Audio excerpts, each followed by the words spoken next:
Del código desarrollamos el primer párrafo en el que básicamente concluimos que las personas pueden comparecer a gestionar personalmente en el desarrollo del juicio ordinario laboral y lo pueden hacer también por medio de mandatario judicial, y que este mandatario judicial puede ser o un abogado o un líder sindical o un familiar, un pariente dentro de los grados reconocidos por la ley. Bueno, eso es entonces en materia individual. Ahora, veamos en qué nos establece el segundo párrafo del artículo 323. Y nos establece este segundo párrafo: las personas jurídicas actuarán por medio de sus respectivos representantes previstos en la escritura constitutiva o en los estatutos, pero si otorgaren su representación a otros, estos deben tener calidad de abogado. Entonces, veamos, ya aprendimos que cuando hablamos a título individual de las personas, repito, pueden gestionar personalmente o por medio de un mandatario judicial, que puede ser abogado, líder sindical o un familiar. Pero cuando hablamos de entidades jurídicas, que tienen un representante legal, quien debe comparecer dentro del juicio es ese representante legal, quien también puede nombrar un mandatario, pero en este caso, cuando hablamos de personas jurídicas, el mandatario únicamente puede ser un abogado. Aquí ya no puede ser un líder sindical o un familiar del representante legal. Por ejemplo, si existe una empresa mercantil, ya sabemos que tiene un representante legal, o alguna institución del Estado, por ejemplo la Procuraduría de los Derechos Humanos, si es demandada en calidad de patrón, ¿quién debe comparecer? El Procurador de los Derechos Humanos, que es el representante legal de la institución. Entonces, estos representantes legales, si tienen muchas ocupaciones, si definitivamente pues no conocen del tema, etcétera, pueden también nombrar un mandatario judicial, pero repito, en este caso únicamente pueden actuar como mandatarios los abogados. ¿Sí? ¿Queda claro? Bueno, entonces seguimos con el desarrollo de las generalidades previo a entrar al tema de la demanda. Veamos nuestro artículo 324. Artículo 324. Y nos establece: los tribunales de trabajo y previsión social actuarán en días y horas inhábiles cuando el caso lo requiera, habilitando el tiempo necesario. Las diligencias de prueba no podrán suspenderse salvo fuerza mayor, y se entenderá habilitado el tiempo necesario para su terminación. Entonces vean pues, jóvenes, ¿qué debemos entender acá? Todos sabemos que el horario del organismo judicial, el horario hábil del organismo judicial, es de lunes a viernes de 8 a 15:30 horas. Fuera de eso, por ejemplo, en materia penal tenemos juzgados de turno y demás, pero el horario hábil del organismo judicial es de lunes a viernes de 8 a 15:30 horas. Pero recordemos que este juicio ordinario laboral está inspirado en muchos principios, como el de concentración, economía procesal, sencillez. Entonces, este artículo 324, jóvenes, le da la facultad al juez para habilitar más del tiempo hábil para continuar con el desarrollo de una audiencia. Por ejemplo, supongamos que el juez fija la audiencia de juicio ordinario laboral para las 14 horas. Parece ser un juicio sencillo, pero resulta que cuando inicia la audiencia se amplía la demanda. De igual manera, el actor, la parte demandante, acepta continuar con el juicio, interponen excepciones dilatorias y el desarrollo se va retrasando de tal manera que lo que para el juez iba a ser una audiencia de 45 minutos, una hora, son las 15 horas con 25 minutos. Ya está a 5 minutos de acabarse el tiempo hábil del juzgado. Entonces, este artículo 324 le da la facultad al juez, y el juez en ese momento puede resolver, bueno, siendo las 15 horas con 25 minutos o las 15 horas con 30 minutos, con base a la facultad que nos confiere la ley, el Código de Trabajo en su artículo 324, habilito el tiempo que sea necesario para continuar con el desarrollo de la audiencia. Y entonces la audiencia puede terminar a las 4, a las 5 o a las 7 de la noche. Entonces, en lugar de haber finalizado la audiencia a las 3:30 y tener que fijar una audiencia para dentro de 2 meses para terminar de recibir la prueba, resulta que el juez de una vez habilitó el tiempo que consideró necesario y la audiencia se desarrolló de una vez, ¿sí? Entonces, esta es una facultad, no una obligación. Ojo, puede ser que el juez, llegada a las 15:30 horas, pues sepa que los oficiales tienen que venir a la U, tienen compromisos de familia y demás, y entonces a las 15:30 horas o a las 15:15 suspende la audiencia y reprograma otra audiencia para continuar con la recepción de prueba. Eso también puede pasar. Por eso les digo, esto es una facultad, no una obligación. No quiere decir que si llegamos a las 3:30 el juez está obligado a continuar con el desarrollo de la audiencia, no. Es una facultad, ¿sí? ¿Dudas o consultas aquí con habilitación del tiempo? Pueden ser días y horas, ¿sí? Licenciado, pero le damos por eso, digamos que el juez lo dicte otro día, puede ser para el día siguiente, o tiene que esperar más tiempo para... No, puede ser el día siguiente. Eso va a depender de la agenda del juzgado. Si no tiene nada programado al día siguiente, lo puede programar al día siguiente, o para dentro de una semana, o para dentro de un mes. Va a depender de la agenda del juzgado. Con base a los principios debería ser lo más pronto posible, pero le hablo lo que sucede. Digamos que fuera un día viernes, lo puede pasar para un día sábado. Sí, porque puede habilitar días y horas inhábiles. Puede hacerlo un sábado o un día después de las 3:30. Solo levantaron la mano primero allá y después... Disculpe, ¿y eso es a criterio del juez o un abogado lo tendría que solicitar? No, eso es a criterio del juez. A criterio del juez, es una facultad del juez. Evidentemente, alguna de las partes puede hacerle mención al juez que aplique el artículo, pero es criterio del juez, nada lo obliga. Una consultita, y en el caso de los colaboradores o trabajadores de ahí, ¿ese se lo firman, se lo cuentan como tiempo extra? Debiesen contárselo como tiempo extra, sí, porque su horario establece hasta las 3:30 horas. Fuera de eso, se lo deberían de pagar como horas extras. Claro, ellas serán las políticas internas de Rogota, pero legalmente, sí. Exacto. ¿Queda claro este tema de la habilitación del tiempo? ¿Sí? Bueno. Veamos el artículo 325. Miren, pues, en el desarrollo de este curso y del derecho procesal colectivo, vamos a ver varios trámites pequeños dentro del juicio ordinario, dentro del conflicto colectivo de trabajo el próximo semestre. Pero vamos a ver que en determinados momentos dependemos o se establece que el juez debe emitir algún decreto o un auto. Y vamos a ver en cada parte que no existe un plazo en el cual se deba emitir ese decreto o ese auto, y la razón es porque el plazo está regulado aquí en el artículo 325. Entonces, solo para que lo dejemos anotado, y más adelante, cuando hablemos de un decreto o de un auto, ya sabemos en cuánto tiempo el juez resuelve. Entonces veamos, artículo 325. Los decretos deben de dictarse dentro de las 24 horas y los autos dentro de 3 días. ¿Sí? Los decretos 24 horas, los autos 3 días. Y la sentencia lo vamos a ver más adelante, que son los 3 tipos de resoluciones que emite un juez. Entonces, solo para que lo tengamos anotado, y cuando veamos que en el desarrollo del proceso que el juez debe emitir un decreto o un auto, ya sabemos que los decretos 24 horas y los autos 3 días.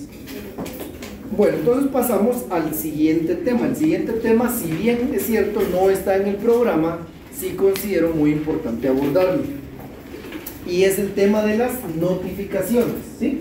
Las notificaciones. Y para el efecto nos vamos a ir al artículo 327. Artículo 327. Y nos establece el artículo 327. Toda resolución debe hacerse saber a las partes o a sus representantes facultados para el efecto, en la forma legal, y sin ello no quedan obligados ni se les puede afectar en sus derechos. También se notificará a las otras personas a quienes la resolución se refiera. Las notificaciones se harán según el caso: A, personalmente; B, por medios electrónicos; y C, por los estrados del tribunal. ¿Todos lo tienen así? Sí. Entonces, miren, para los que no lo tengan así, tengan en cuenta, por eso les decía que era importante verlo, que hubo una reforma a este artículo. Anótenlo ahí, el decreto 13-2022. Decreto 13-2022, el artículo 36 modificó este artículo 327. Creo que algunos todavía tienen personalmente estrados del tribunal y el libro de copias, ¿verdad? Entonces eso ya está derogado, jóvenes, eso está derogado. Ahora entonces las maneras de notificar son personalmente, por medios electrónicos y por los estrados del tribunal. ¿Sí? 3. Bueno, entonces vean, en este artículo 327, ¿sí? En este artículo 327 nos da una importancia realmente vital dentro del proceso. Este primer párrafo nos establece que si la persona a la que estamos demandando no está notificada o no es notificada legalmente conforme a lo que establece la ley, no se le pueden afectar sus derechos. Es decir, no podemos dar inicio al juicio ordinario laboral si una persona no ha sido notificada de una demanda en su contra. De igual manera, si ya está notificada de la demanda, pero existe otra resolución que no le es notificada, entonces esa resolución, si no le fue notificada a la parte interesada, no va a surtir efectos legales. Para que una resolución surta sus efectos legales, debe habérsele notificado legalmente a la persona. Bueno, veamos ahora el artículo 328. El artículo 328 nos establece: se notificará personalmente la demanda, la reconvención y la primera resolución que se dicte al iniciarse el asunto. Entonces, cuando alguien plantea una demanda, como lo vamos a ver a continuación, el juez califica que cumpla con todos sus requisitos, y si cumple todos los requisitos va a emitir una resolución que más o menos se tiene por planteada la demanda de A en contra de B, y para el efecto se señala audiencia de juicio ordinario laboral, la cual se llevará a cabo en la sala de audiencias de este juzgado el 20 de marzo a las 10 horas. Se apercibe a las partes que se presenten con sus respectivos medios de prueba a efecto de recibirlos y diligenciarlos en esa audiencia. Esa resolución es la que ya le está dando vida al juicio ordinario laboral. Ya el juez establece que llenan los requisitos la demanda y emplaza para la audiencia. Entonces, esta resolución dice: la demanda, la reconvención y la primera resolución que se dicte en el asunto se debe notificar personalmente. ¿Sí? Recuerden, se puede notificar personal, por medios electrónicos y por los estrados del tribunal. Disculpe, licenciado, cuando hablamos de notificar personalmente nos referimos a llegar con una cédula de notificación. Ahorita vamos a eso. Ajá. Entonces, ahora, como decía la compañera, entonces, ¿cómo se hace la notificación personal? Entonces vean, artículo 328, tercer párrafo, ¿sí?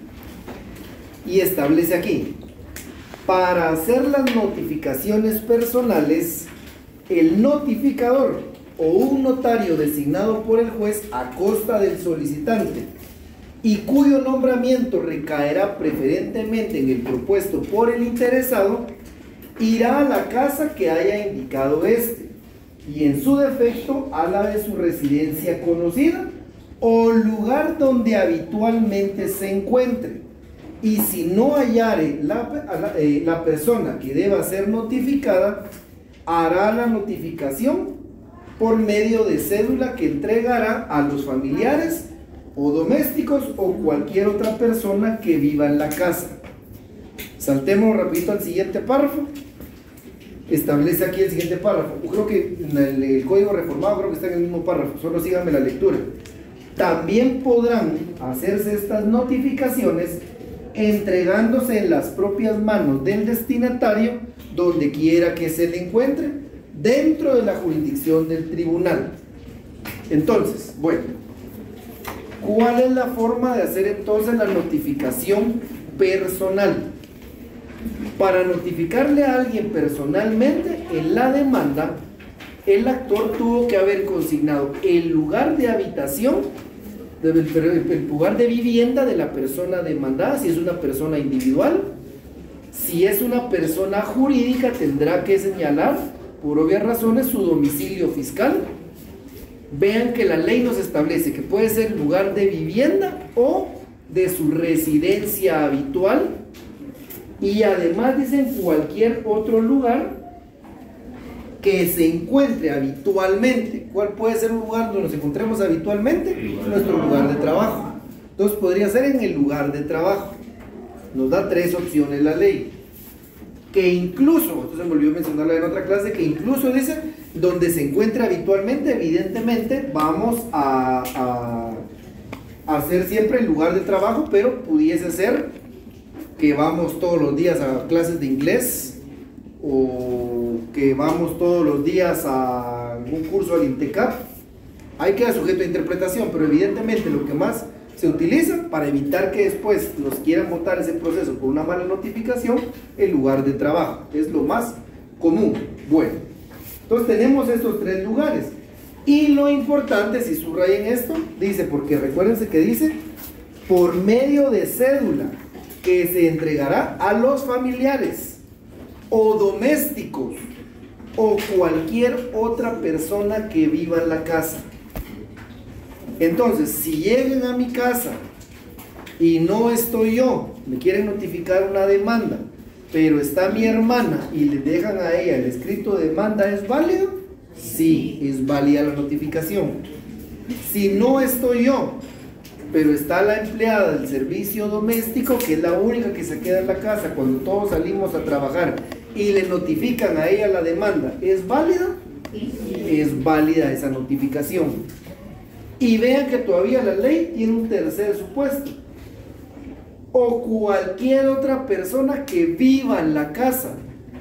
Resulta que está mi casa, tenemos un cuarto vacío y rentamos una habitación para huéspedes. Como la persona vive en la casa, si ella recibe la notificación, esa notificación es válida. ¿Sí? Válida. Entonces, vean que la ley también nos faculta que pueda ser un notario notificador. ¿Sí? ¿A qué se refiere esto? Puede ser el caso de los que he visto en la oficina. Por ejemplo, a veces se demanda a alguien y el escenario es que ninguna persona está en la casa durante el día. Las personas salen a trabajar a las 6 de la mañana y regresan a las 5 o 6 de la tarde. Los notificadores del organismo judicial trabajan de 8 a 3:30. Entonces puede ser que el notificador ya fue 2, 3 o hasta 4 veces y siempre asienta razón de que toca la puerta, toca el timbre y nadie nunca abre. Una opción que la ley da entonces es que la parte interesada puede proponer un notario notificador. Entonces ya la parte interesada le paga a lo particular los honorarios a un notario, le propone al juez: señor juez de trabajo y previsión social, con base al artículo 328, solicito que se pueda nombrar notario notificador, y se propone un notario.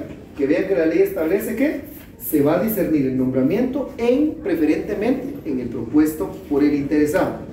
Entonces el juez va a emitir una resolución en donde discierne el cargo, es decir, le da, digamos, facultades judiciales a ese notario para que pueda realizar la notificación, y con base al artículo 324 de una vez lo faculta para que pueda hacer esa notificación en día y horarios inhábiles.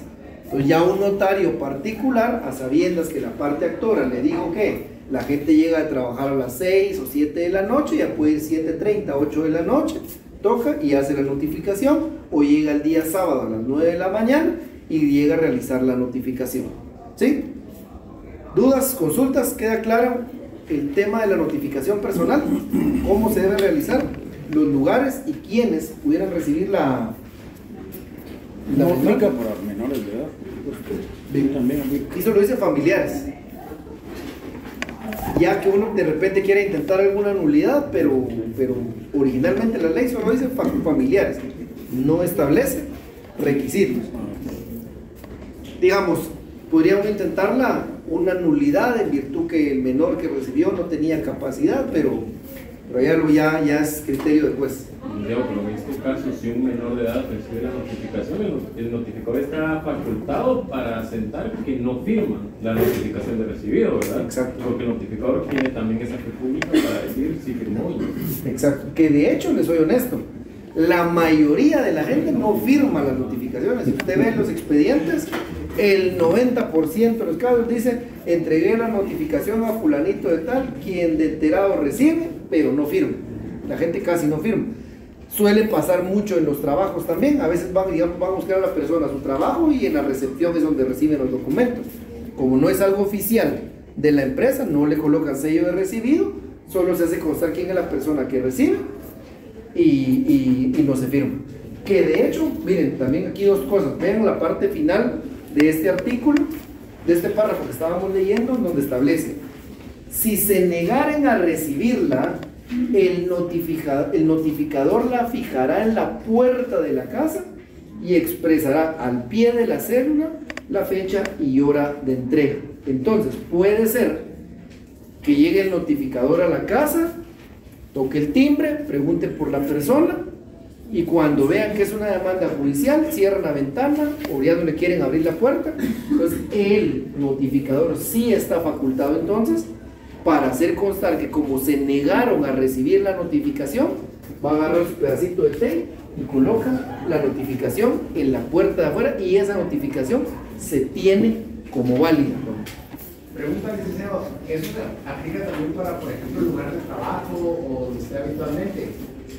Sí, se niega. O sea, si hay una persona y se niega a recibir, el notificador hace la razón, me presenté en el lugar de trabajo y estando en la recepción se negaron a recibir, y la dejan pegada. Tengo una pregunta con respecto al notario notificador. Ajá. ¿Se puede también utilizarlo al abogado que está litigando o no?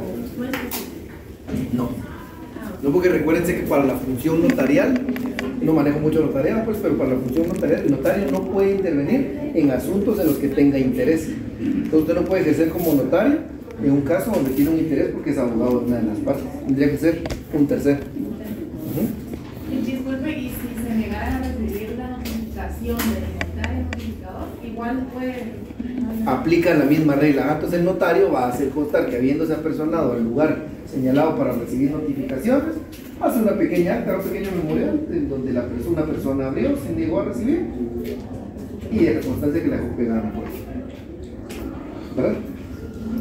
¿Dudas, consultas? Y bueno, vean. Sí, licenciado, en ese caso, ¿es necesario mostrarlo con fotografía de que si se entregó de alguna forma la notificación? ¿O con el simple hecho de, mira, entregué de tal forma? Si yo fuera notario notificador, lo haría, trataría de documentarlo lo mejor que se pudiera, pero no es necesario, porque recuérdense que existe la fe pública notarial. Si yo digo que se negaron a recibirla y la dejé colocada, eso es lo verdadero.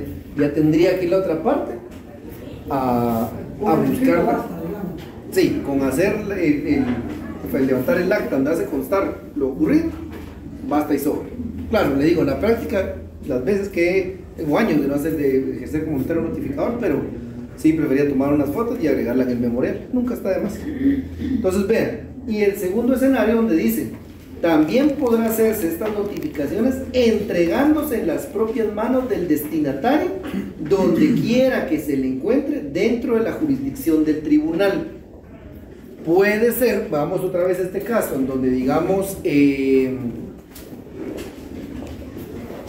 ni el notario notificador logra encontrar a la persona, o supongamos que el notificador del juzgado incluso lo va a buscar, ¿sí? Lo va a buscar a su casa, tocan y le dicen: miren, no está, pero la persona que está buscando se acaba de ir al mercado. Entonces usted va, lo busca. Disculpe, ¿usted es el señor Juan Pérez? Sí, vengo a notificarle un escrito de demanda. En donde lo encuentre le puede notificar. Si es un notario notificador y alguien dice, mira, fíjate que me enteré que anda en Oakland, lo vamos a buscar allá y se le encuentra, ahí se le puede notificar. La única condición, jóvenes, es que sea dentro de la jurisdicción del juzgado. O sea, si la demanda se planteó en el juzgado de primera instancia, trabajo y previsión social de Guatemala, si nos lo encontramos allá en Monterrico, no le vamos a poder notificar porque está fuera de la jurisdicción y competencia del juzgado. La condición es que debe ser en el lugar donde tiene jurisdicción y competencia el juzgado. Y ojo, entonces sí tengamos la claridad que mientras no se le notifique a la persona, no se pueden violentar sus derechos. Es decir, si no le podemos notificar, así pasa el tiempo que transcurra, no vamos a poder ir a la audiencia de juicio ordinario laboral mientras no le hayamos notificado. Adelante.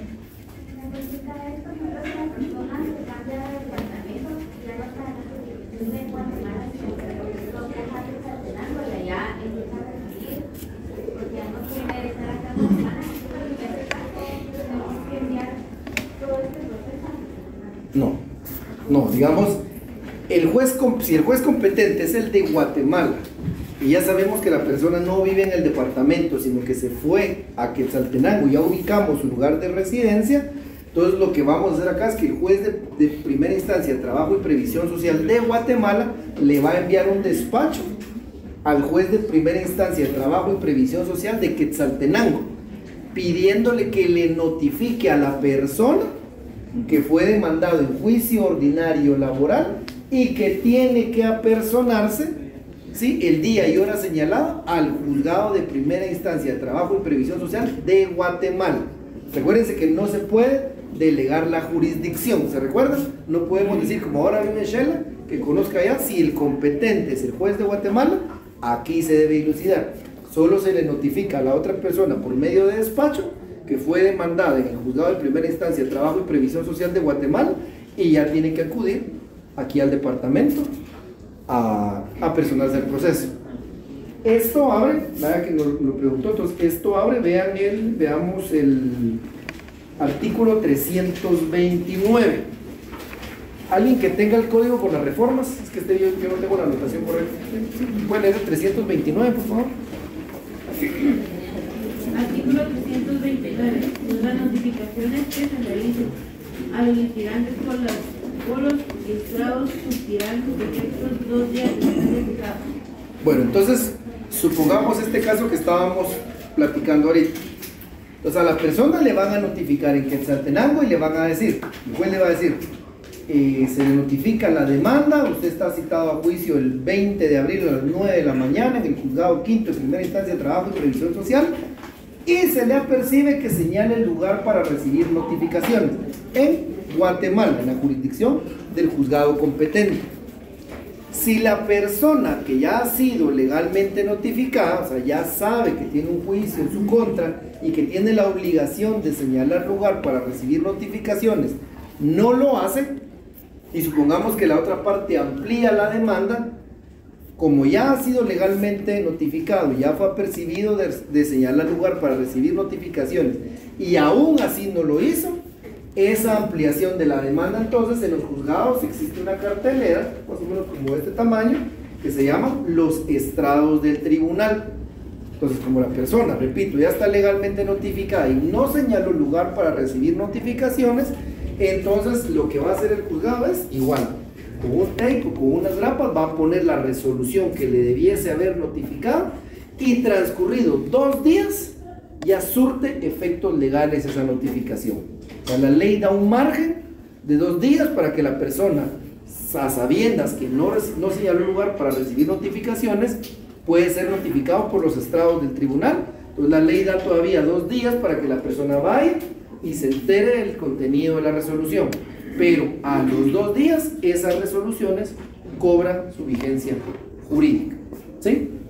¿Dudas o consultas? Sí, licenciado, tal vez no se da mucho ya a la hora de litigar, pero ¿qué pasa en el ejemplo que usted nos decía? Que lo miraron en Oakland, y entonces el notario o el notificador va y le dice, mira, tengo una notificación, pero se negara a recibirla. se procede a notificar por los estrados. Porque en este caso la ley especifica que eso se hará personalmente, que las demandas, una resolución y la reconvención, que procede si él se negara en ese momento. Ahí, digamos, solo hace el razonamiento en la cédula, que habiendo encontrado a la persona identificada, se negó a recibir la notificación. Evidentemente ahí no se puede dejar colocada en ningún lugar, solo que solo hace la razón de que ya se le intentó notificar y la persona no quiso recibir la demanda, por lo tanto se tiene como notificado. Exacto. Adelante. Los 2 días contados para los 2 días son hábiles en el calendario. Hábiles, sí, siempre días hábiles, joven. Siempre hablamos días y horas hábiles. Bueno, ¿dudas, consultas? Bueno, entonces vean. Bueno, y tal vez la tercera no lo vamos a entrar a ver, pero solo mencionárselas. Ahora, como ustedes saben, ese decreto que hablábamos al inicio, el decreto 13-2022, nos habla básicamente del expediente electrónico. Entonces, a partir de esa reforma, ahora existen lo que se denominan los casilleros electrónicos.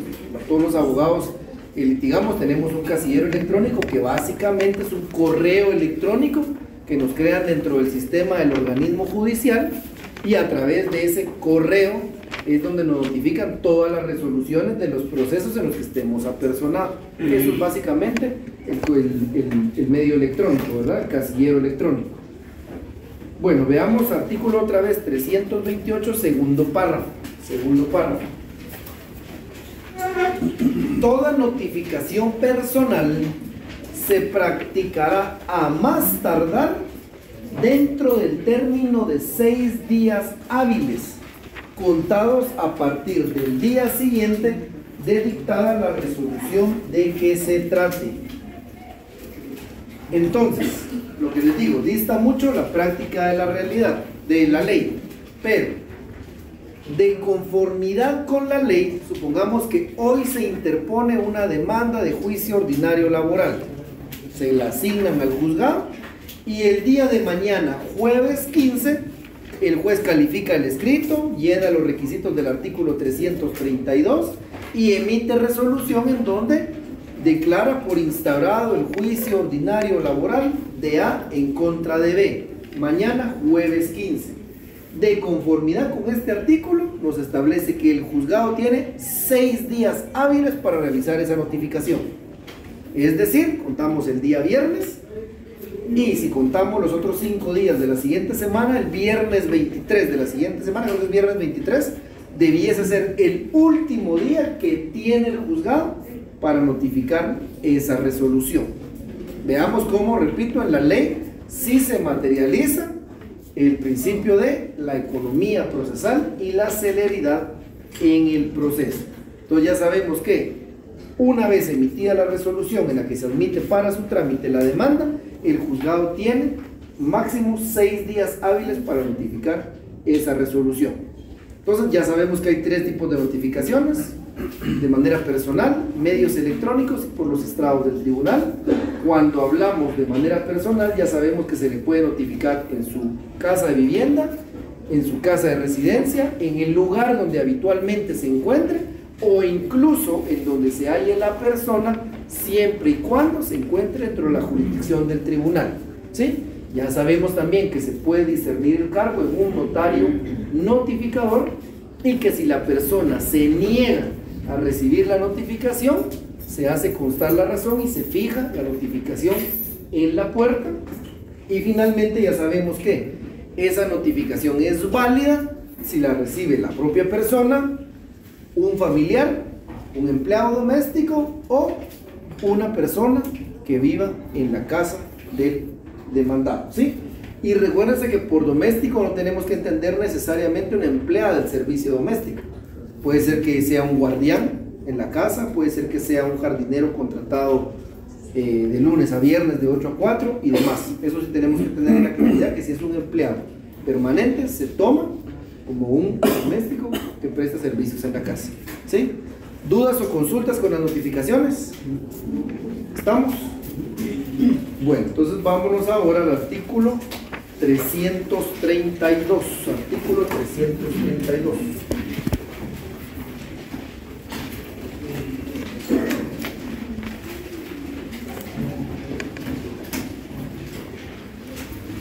Entonces, vean, bueno, aquí hay que, cuando vayamos a hacer nuestro escrito de demanda, ¿sí? Únicamente necesitamos tener a la mano este artículo 332 para realizar nuestro escrito, para obviar un poco esa mala práctica de pasarme el machote de una demanda de juicio ordinario laboral, porque obviamente cada demanda está diseñado a la peculiaridad de cada caso. Entonces nos vamos a nuestro artículo 332 y con esto elaboramos nuestra demanda. Entonces veamos, pues establece aquí: toda demanda debe contener a designación del juez o tribunal a que se dirige. Pues, si estamos en el departamento de Guatemala, la primera línea de nuestro escrito es: señor juez de primera instancia de trabajo y previsión social del departamento de Guatemala. Si estamos en Quetzaltenango, señor juez de primera instancia de trabajo y previsión social del departamento de Quetzaltenango. Dependiendo del lugar en donde estemos, a ese juez va dirigido. Que les digo, existe como mínimo un juzgado en cada cabecera de trabajo y previsión social, en cada cabecera departamental, y además en algunos municipios como Coatepeque, si no estoy mal, Santa Eulalia, y se me escapa un par más, creo que Santa Catarina, allá en San Marcos, pues son como 4 o 5 municipios que tienen juez de primera instancia de trabajo y previsión social. Entonces lo primero es la designación del juez al que nos estamos refiriendo. Yo les conté que únicamente en el departamento de Guatemala existen los juzgados para la admisibilidad de demandas. Entonces en el departamento de Guatemala sería señor juez de primera instancia de trabajo y previsión social para la admisibilidad de demandas del departamento de Guatemala. ¿Sí? Cubierta nuestra literal A. B. Establece aquí nombres y apellidos del solicitante, edad, estado civil, nacionalidad, profesión u oficio, vecindad, subrayen ahí, vecindad, y lugar donde recibe notificaciones. Entonces ven, aquí sencillo, Juan Pérez, de 30 años de edad, soltero, guatemalteco, perito contador. En el resto de las materias del derecho, vamos a ver que lo que nos solicita es, como requisito, el domicilio de la persona. Ojo que aquí nos pide la vecindad. Entonces casi siempre es recurrente que cuando se interpone una demanda se ponen los datos, ¿verdad? El nombre, 30 años, soltero, guatemalteco, perito contador, con domicilio en el departamento de Guatemala. Previo. Cumpla con expresar lo que establece la literal B del artículo 332, la vecindad. Podríamos no poner el domicilio, o como nunca está de más, con domicilio en el departamento de Guatemala y vecindad en el municipio de Guatemala, o en el municipio de Misco, o en el municipio de Santa Catarina, Pinura, etc. Pero es requisito entonces en el escrito de demanda, ¿sí?, laboral, consignar la vecindad de la persona, no el domicilio, sino que la vecindad. Y aquí vean que dice el lugar donde recibe notificaciones. Hagámosle ahí una pequeña llamada al artículo 328. El 328 en mi código es como es el sexto párrafo, no sé, los que están reformados puede ser que sea más o menos. Yo les doy lectura y ustedes lo ubican. Aquí señala: las partes tienen la obligación de señalar lugar para recibir notificaciones en el mismo lugar donde se encuentra sentado el tribunal que conoce del caso. Y subrayen ahí: no se dará curso a la primera solicitud si el interesado no señala lugar para recibir notificaciones. Entonces, hagan una llamada ahí de la literal B del 332 a ese párrafo del artículo 328. Si no se consigue, ahorita les digo, las partes tienen la obligación de señalar para recibir notificaciones. Sí, recuerdo que es como, no es el mismo párrafo que aquí, ¿no se lo ubicó? Sí, es el sexto. ¿Sexto también? Sí, es el sexto. Las partes tienen la obligación de señalar lugar para recibir notificaciones en el mismo lugar donde se encuentra sentado el tribunal. ¿Lo encontraron? 328.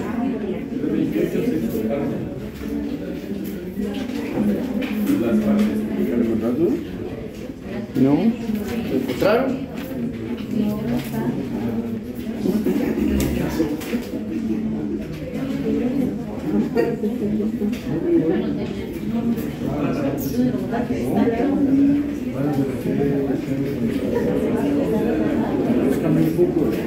Si es que cambió,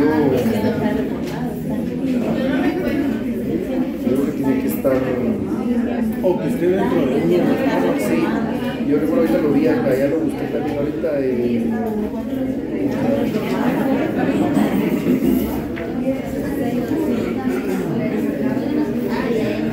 Uno está dentro de uno de los párrafos. No, más grande, ¿verdad? para hacerlo ahora tampoco lo encuentro,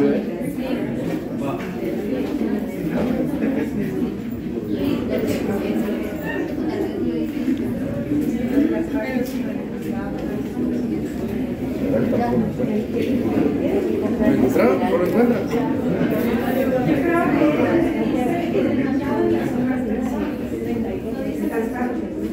Ah, bueno, puede ser que haya surgido alguna...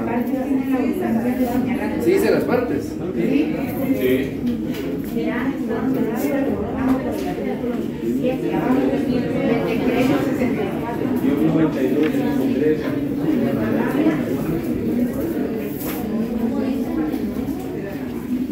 Sí, digamos en el código que yo tengo, que es obviamente sin las reformas, cabal, está abajo de este apartado donde dice se reforma el párrafo octavo del artículo 27 del decreto. No tiene ese tampoco. Miki, ¿en qué palabra termina el párrafo anterior? Es que el párrafo anterior está, creo que está derogado porque es la cédula debe contener nombre y apellido de la persona que... Eso sí está. Sí está. Entonces el párrafo siguiente. La cédula.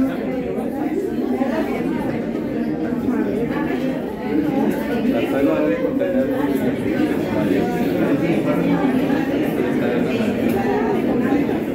Y está la edad. Creo que está de diferente forma. No se dará curso a las primeras solicitudes donde no se fijen por el interesado lugar.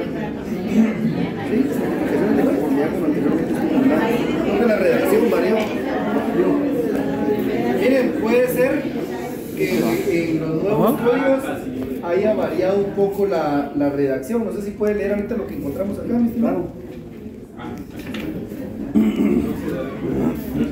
No se dará curso a las primeras solicitudes donde no se fije por interesado lugar para recibir notificaciones de conformidad con lo anterior estipulado. Ahí estamos. Esa frase es la que tenemos que subrayar y tener presente cuando hagamos nuestro escrito de demanda, pues continuar ahí en la literal B del artículo 332. Pero venga, ahí no lo puedo orientar, como les digo yo, no cambio de código, sino que solo voy anotando las reformas en mi código original.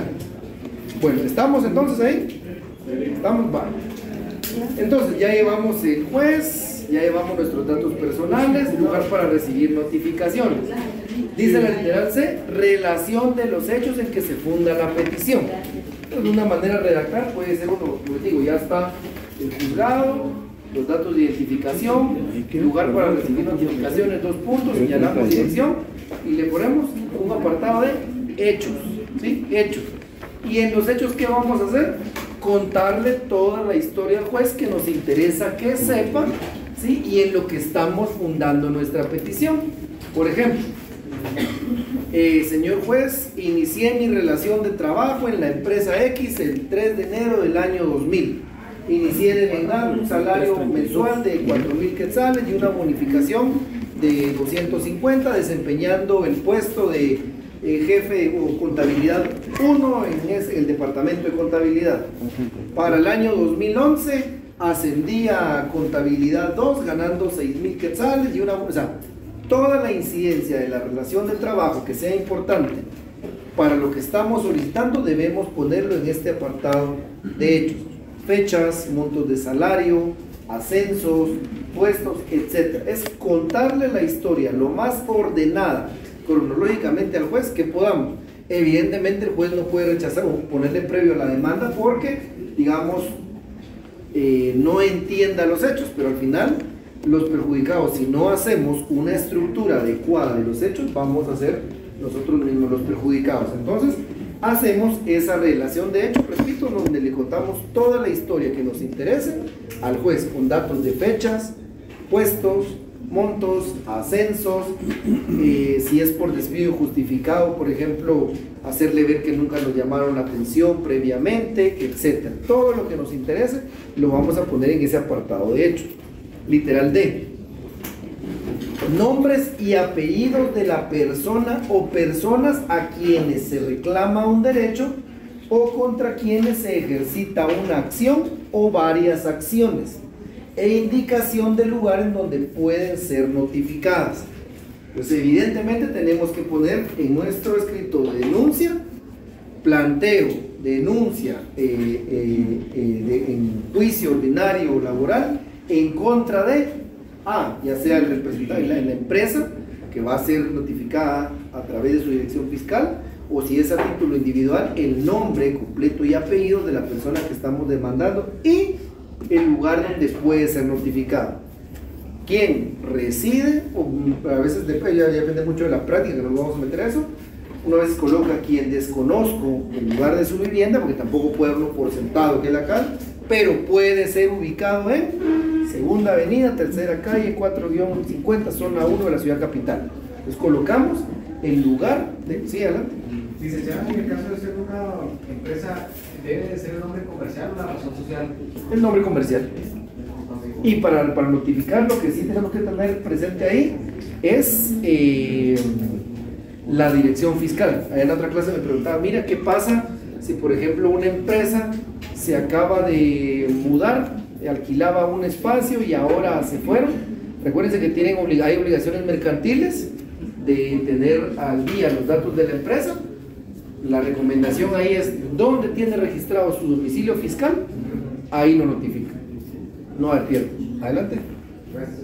Ya hago una consulta respecto a que algunos que tienen todos como entidades afiliadas, en el caso de que está que tiene todo el mobiliario, pero hay otras personas que tienen la hermanita y de donde está solo la nómina. Entonces, en ese caso, si no está enterado de ese proceso de la empresa, se demanda directamente a donde está la nómina. Sí, en este caso mi consejo sería también demandar en donde efectivamente usted prestó sus servicios. Porque digamos, cuando usted haga la relación de hechos, va a decir, prestaba mis servicios en la empresa X, cuya sede está ubicada y pone una dirección. Yo presentaría la demanda en este caso en el lugar donde efectivamente prestaba los servicios, si es que hay, por ejemplo, 2 sedes o 2 sucursales, o una parte de operaciones está en un lugar y otra en otro. Yo presentaría o plantearía como lugar para recibir notificaciones en donde efectivamente yo prestaba mis servicios. Bueno, ¿dudas, consultas? Bueno, entonces ya sabemos entonces que tenemos que ser claros a quién estamos demandando, es decir, de quién estamos reclamando un derecho o una acción, y el lugar en el cual se le puede notificar. Enumeración de los medios de prueba con que acreditarán los hechos, individualizándolos en forma clara y concreta según su naturaleza, expresando los nombres y apellidos de los testigos y su residencia si se supiere, lugar en donde se encuentran los documentos que detallará, elementos sobre los que deba practicar la inspección ocular o expertaje. Esta disposición no es aplicable a los trabajadores en los casos de despido, pero si ofrecieren prueba deben observarla. Bueno, recuérdense, este apartado lo vimos en el artículo 78, si no me recuerdo. Cuando alguien plantea una demanda por despido injustificado, se recuerdan que el obligado a probar la justa causa del despido es el patrono. Entonces, en los casos de demanda de despido injustificado, no es requisito que el trabajador consigne medios de prueba, pero establece aquí, si así lo quisiere hacer, debe cumplir con las normas. ¿Y cuáles son las normas? Dice, enumeración de los medios de prueba. Recuérdense que existen 4 momentos de la prueba: ofrecimiento, proposición, diligenciamiento y valoración. Entonces, ¿qué hay que hacer? Ofrecer la prueba. En mi escrito de demanda yo voy a colocar pruebas, ¿sí? Documentos o elementos en los que se basa mi petición y mi derecho. Por ejemplo, documental, copia simple de mi contrato de trabajo suscrito con la empresa o con la entidad pública tal. Por ejemplo, copia simple de los vouchers donde se demuestra cuánto ganaba mensualmente. Ahí dice que si no tenemos un documento, sí, tenemos que hacer saber en dónde está para que el juez pueda traerlo a juicio. Entonces, por ejemplo, C, libro de nóminas de salario, el cual obra en poder de la parte patronal o de la parte demandada, el cual deberá poner a la vista el día de la audiencia. Entonces el juez ya percibe cuando notifica a la parte demandada que debe ese día apersonarse con el libro de salarios porque el trabajador pretende demostrar algo con eso. Entonces, eso con los documentos, pero acuérdense que hay un apartado solo de prueba que vamos a ver en el segundo parcial, entonces no me voy a adentrar mucho ahorita en esto. Si tenemos testigos, B, testigos, propongo a Juan López que puede ser notificado en determinado lugar o uno mismo puede llevarlo el día de la audiencia. Por eso ahorita no me voy a detener porque vamos a ver un apartado solo de pruebas y si se necesita algún reconocimiento judicial o dictamen de experto, de una vez se hace. Pero entonces sabemos que el momento para ofrecer nuestra prueba es al momento del escrito inicial de demanda. Si resulta que no ampliamos la demanda, no la modificamos, la otra persona contesta y cuando ya vamos al diligenciamiento de la prueba, me recuerdo que no propuse los testigos y quiero proponerlos, se recuerdan que ya no se puede porque la etapa ya se encuentra precluida, ya no podemos regresar a una etapa pasada del proceso. Entonces, el momento oportuno para ofrecer la prueba es en el escrito de demanda y por el contrario en el escrito o en la contestación de la demanda que puede ser oral, ¿sí? F, peticiones que se hacen al tribunal en términos precisos. Si estamos accionando, ¿sí? Es porque queremos obtener una resolución concreta del juez. Entonces tenemos que ser también concretos al momento de realizar nuestras peticiones. Es la parte de los requisitos esenciales pues del proceso. ¿Qué pretendo yo obtener?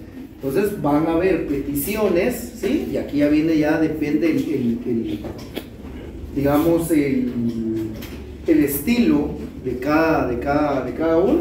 Un apartado de peticiones puede ser que haya de trámite, que se tenga por presentada esta demanda y pues se dé por iniciado el juicio ordinario laboral de mi persona en contra de la entidad o la persona tal. Trámite de fondo, que al resolver el juez declare con lugar la demanda planteada por mi persona en contra de tal. B, que en consecuencia de haberse declarado con lugar la demanda se le conmine el pago de indemnización por mi relación de trabajo del 3 de enero de 2010 al 14 de febrero de 2022.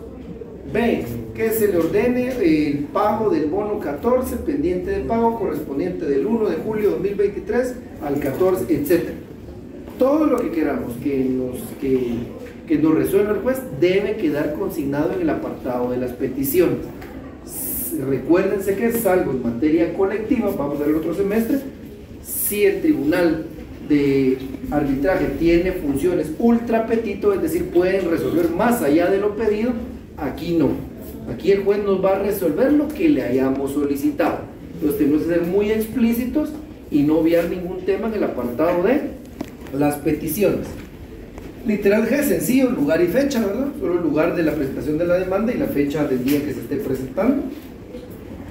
H, firma del demandante o impresión digital del pulgar derecho u otro dedo si aquel faltare o tuviera impedimento, o firma de la persona que lo haga a su ruego si no sabe o no puede firmar. Recuérdense que el proceso es poco formalista, nos da varias alternativas. La primera es, evidentemente, si la persona sabe y puede firmar, el actor o quien conteste la demanda va a firmar su escrito de demanda o de contestación de la demanda. Si no sabe escribir, no puede firmar, nos da entonces la posibilidad de la impresión del dedo dactilar derecho, ¿sí? Lo más conocida como la huella. Si no tiene, dice, si no tuviera este, puede hacer uso de otro dedo. Si no lo tuviera algún impedimento para hacerlo, lo puede hacer con otro dedo, o incluso una persona lo puede hacer a ruego. En la práctica esto se suele dar, por ejemplo, ¿qué les digo yo? Tal vez la persona le da todos los insumos al abogado para presentar la demanda y resulta que la persona ya está en otro trabajo, puede ser que el trabajo ya esté en otro departamento y a la persona le cuesta viajar, entonces puede el abogado firmar, se hace constar al final del memorial, a ruego del presentado, quien sabe firmar pero de momento no puede hacerlo, y en su auxilio, y el abogado firma y sella la demanda y se tiene por instaurada la demanda de juicio ordinario laboral. Ya ven, o sea, realmente hacer el memorial de demanda solo con estos artículos, con este artículo, es bien sencillo, es ir llevando la redacción a la par de los artículos, y aquí tenemos nuestro escrito de juicio ordinario laboral. ¿Dudas o consultas del tema visto hoy? ¿Nada? Bueno, entonces miren, empezamos exámenes, creo que empiezan exámenes la otra semana.